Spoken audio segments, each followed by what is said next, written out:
कहा जाता है जैसा खाओगे अन्न वैसा होगा मन।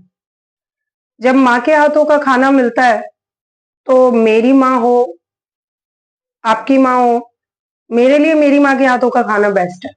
चाहे मैं पूरी दुनिया घूम लूं, आज मैं भी एक माँ हूं, लेकिन जब मेरी अपनी मम्मा मुझे खाना बनाकर खिलाती है, वो स्वाद मैं नहीं बता सकती किसी को, मैं एक्सप्लेन ही नहीं कर सकती। एक्चुअली में आपके साथ भी होता होगा।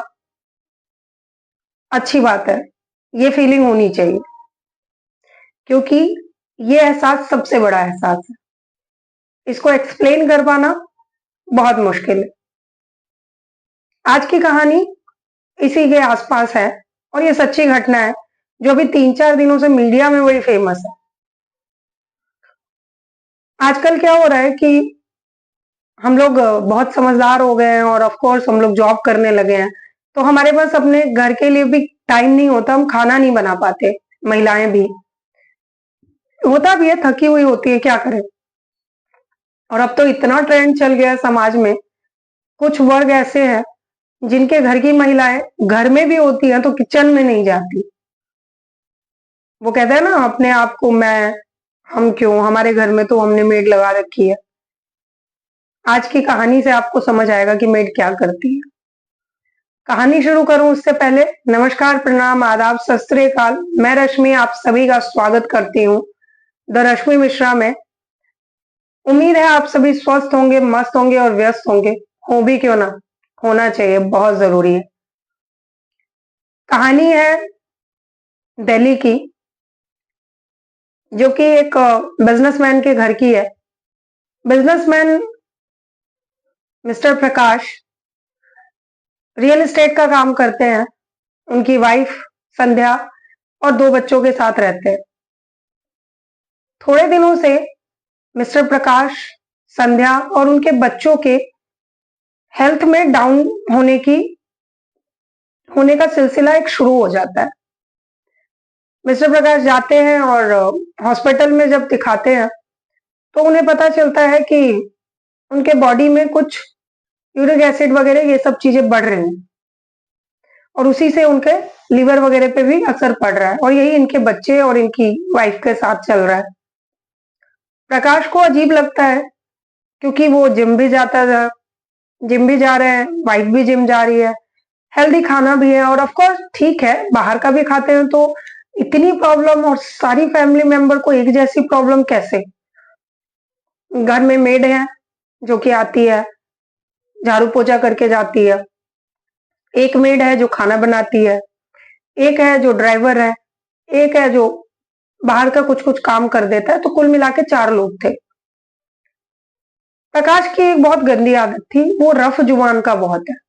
मतलब कुछ भी हुआ तुरंत में बेइज्जती कर देना, अपनी वाइफ को भी कई बार गुस्से में कुछ भी बोल देना। प्रकाश ने क्या किया, वही होता ही है, अपने घर में भी जितने नौकर हैं सबको सुनाना शुरू कर दिया। अब प्रकाश को डाउट होता है कि आखिर ये हो क्या रहा है। प्रकाश अपने घर में हिडन कैमरे को इंस्टॉल कर देता पूरे में। अब हिडन कैमरा जब इंस्टॉल हो जाता है, इसकी खबर वो अपनी वाइफ को भी नहीं देता। प्रकाश ने हिडन कैमरे इंस्टॉल कर दिए, अब छोड़ दिया। प्रकाश रोज कैमरों को चेक कर रहा था, कुछ ऐसा नजर नहीं आया। अब प्रकाश ने 2-3 दिन के बाद कैमरा चेक करना बंद कर दिया।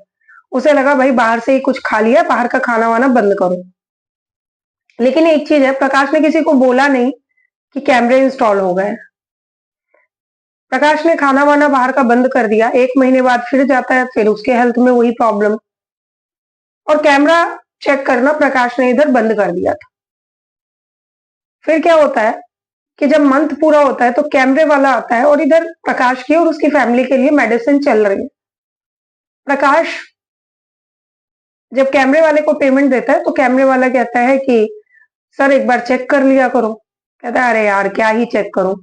पर फिर पता नहीं उसके दिमाग में क्या आता है, वो सारी वीडियोस देखने लगता है। ऐसे ही बैठा हुआ होता है तो घर में टाइम पास के लिए देख लेता है कि घर की सिक्योरिटी देखना भी बहुत जरूरी है।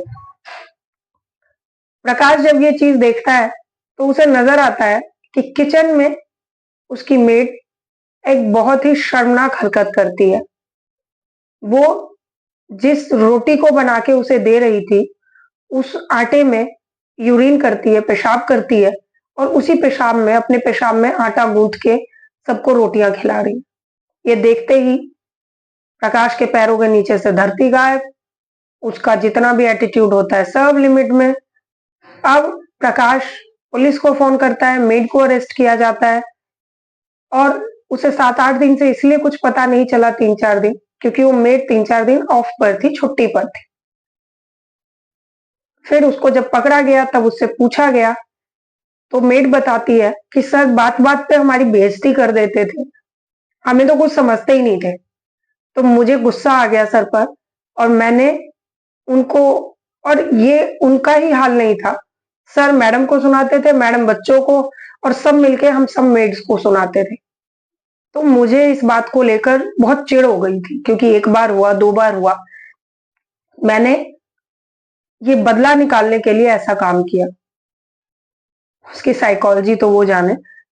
लेकिन उसके बाद प्रकाश की वाइफ और प्रकाश भी बताते हैं कि जब मैं किचन में जाते थे तो हमें यूरिन जैसी स्मेल आती थी, बड़ी अजीब सी, बट हम लोग ध्यान नहीं देते थे, और वो लोग करीब 6-7 महीने से वही रोटियां खा रहे थे, और उसने, मेड ने, उन लोगों को जान से मारने के लिए पूरी प्लानिंग की कि धीरे धीरे उनके शरीर में गड़बड़ी होगी और वो लोग मर जाएंगे। तो ऐसा मत कीजिए कि किसी के साइकोलॉजी पर इतना असर पड़ जाए कि आपका जानी दुश्मनी हो जाए। बट किसी पर आंख मूंद कर भरोसा मत करो। आज के टाइम में जहां हम लोग अपने रिलेटिव्स पे, अपने कजन्स पे बिलीव नहीं कर रहे हैं, जहां इतना गंदा टाइम चल रहा है, वहां अगर आपको थोड़ा सा भी डाउट होता है तो आराम से चीजों को समझने की कोशिश करो। मेड या उसके भरोसे इतना मत छोड़ दो कि समझ ना आए, और कई बार वही खाना हम भोग भी लगाते हैं। आपने अपने साथ साथ भगवान को भी दूषित किया। तो मैं कहूंगी सजग रहो, समझदार रहो, किसी पे भरोसा मत करो। उम्मीद है आप लोगों को कुछ नई जानकारी मिली होगी। मिलती हूँ अगली कहानी में, तब तक के लिए अपना और अपनों का ध्यान रखिए। सही, स्वस्थ, मस्त रहिए।